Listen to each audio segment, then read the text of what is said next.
Sculpture and garden art can add a focal point to your garden. It looks good all year round and it's an expression of your own personal style. But it's quite an investment, so how to choose a piece of sculpture that you're going to love for years and then where to place it. It's Alexandra here from the Middlesized Garden YouTube channel and blog. And to answer these questions, I went down to the Savill Garden in Windsor Great Park, where they have an annual exhibition with the Surrey Sculpture Society in the garden. And I talked to Heather King, the horticulturalist who helps choose and position the sculptures, and also to four of the sculptors themselves, Caroline Wheaton, Mari Boyle, Julie Simpson and Nicci Fairbank, to find out how they advise their clients to choose and position sculpture in the garden. I'm Heather King. I'm a horticulturalist at Savill Garden. My areas are the dry garden and the bog garden. Savill Garden started in about 1936 by Sir Eric Savill as a bog garden, and then it's gradually expanded to include rose gardens, herbaceous borders, woodlands. Every year you have an exhibition with the Surrey Sculpture Society, and you have to decide which sculptures you want in the garden and where they'll go. So can you tell me how to choose a sculpture for the garden and decide where it will go? Yeah, we look at the submissions from the artists who send in pictures of their pieces, and we look at how they would sit in the garden, whether they have connections to the garden, whether it's nature or horticulturally related.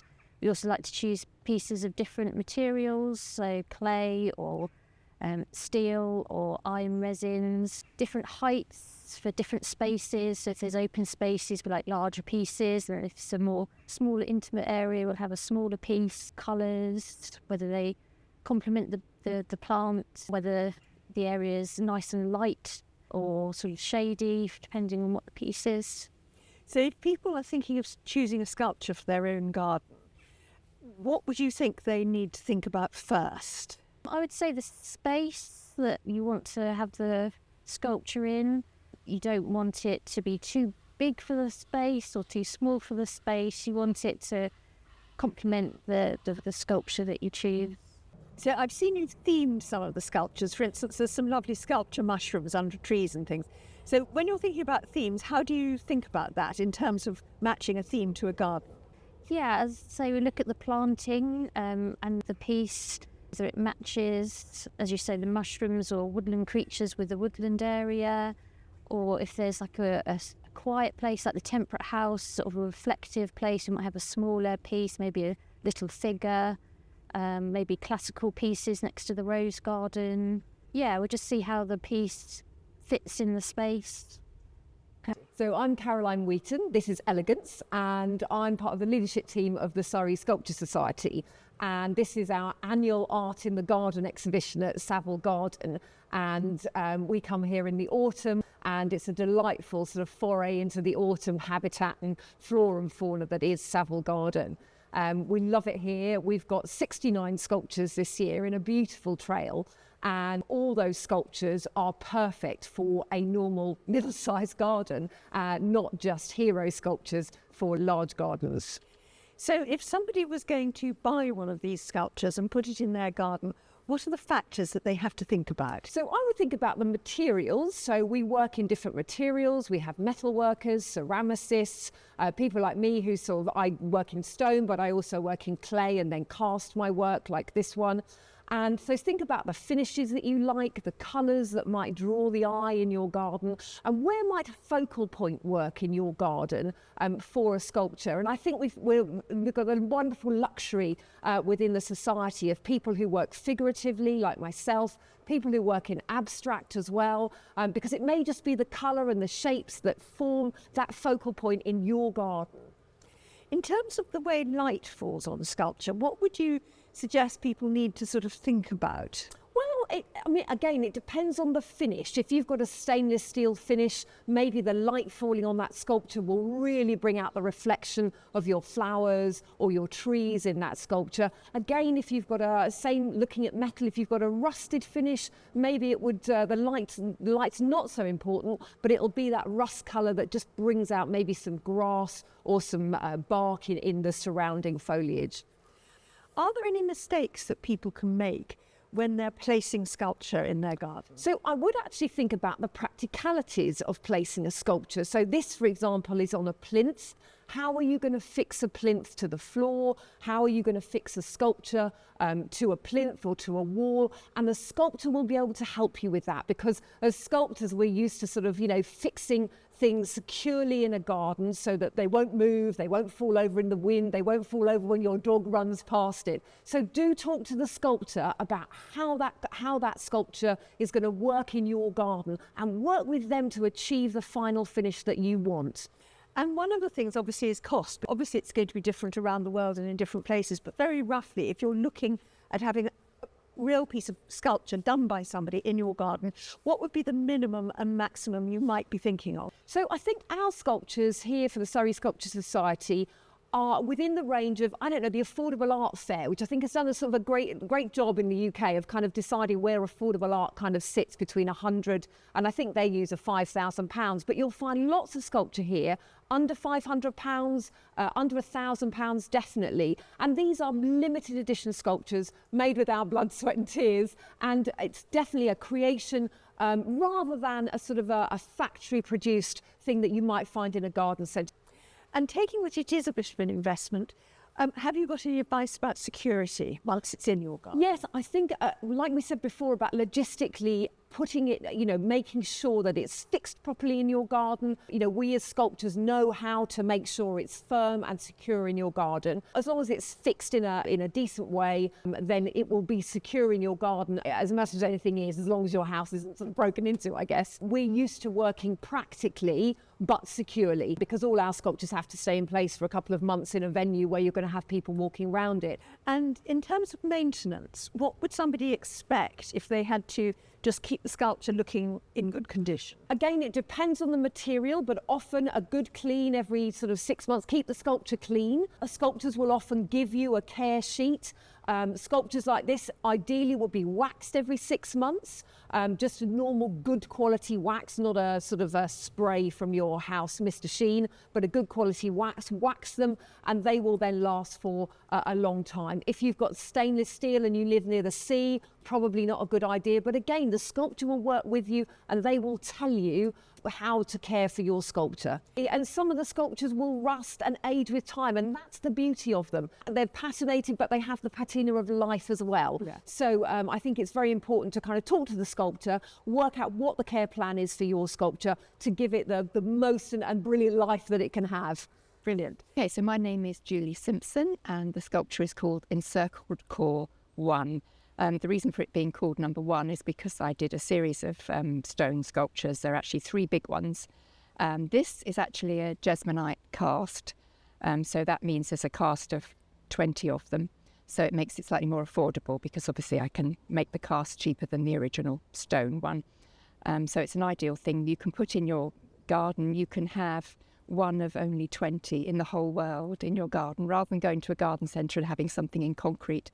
This is in Jesmonite, it's got plaster in it. It's a kind of very, very, very strong plaster. It does set very much like cement, so it's really robust in your garden. No amount of footballs being crashed into it will break it.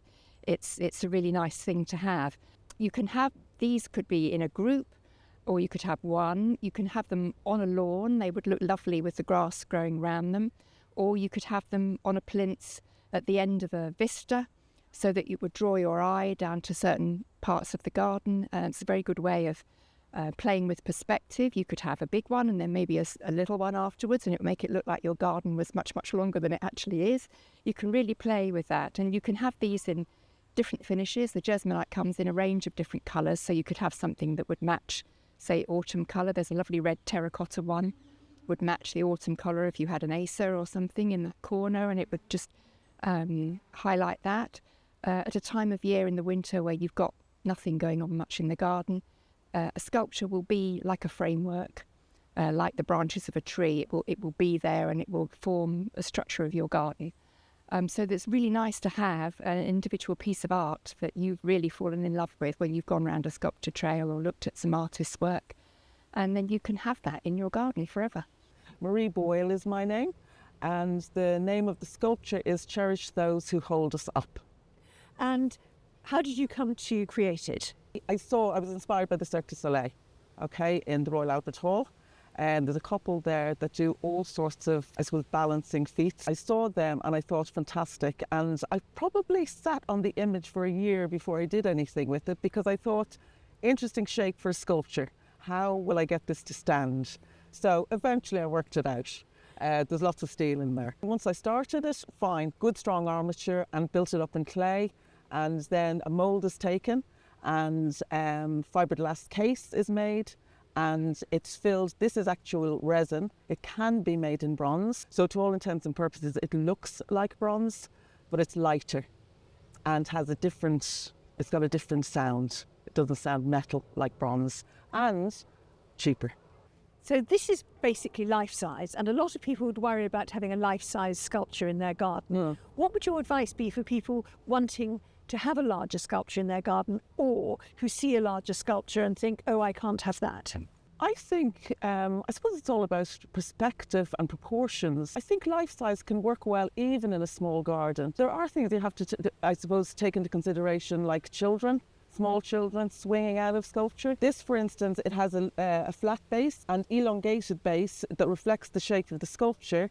In the event of a child swinging out of it, which they shouldn't, it won't go over. And that's really important. Stability is so important. Security into the ground, ideally. It should be staked into the ground. So that's really important. Size-wise, I think you can get away with very big, but then I would say that I work in life size and I love life size. And light is really important as well. Where the sun is, where it's coming up, where it's going down in the evening, is it going to bounce off, you know, and reflect the sculpture in a nice way? Regarding the elements, that's not an issue. This can look fantastic in the winter with snow on it, you know, so that's not an issue. But if I was to make this, if I was to be commissioned this for a certain size to go in an alcove, not a problem. I would make it again from scratch, you know, that's not a problem at all. Are the life-size ones more expensive? Presumably larger sculptures are more expensive. Oh, absolutely. There's a lot more bronze in them. There's a lot more bronze resin, a lot more support. Yes, definitely. A lot more work. For this piece of work, you'd need about £10,000 for something this size. I also do third life size in this. So I'd say between half, third life size. And then you're looking at £2,500. My name's Nicci Fairbank. The name of this particular sculpture is William's Pear.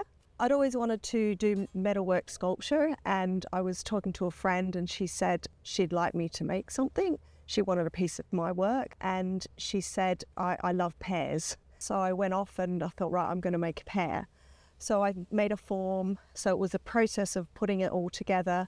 I'd made a smaller one first and then I moved up to this one. And I wanted to form it from reclaimed materials.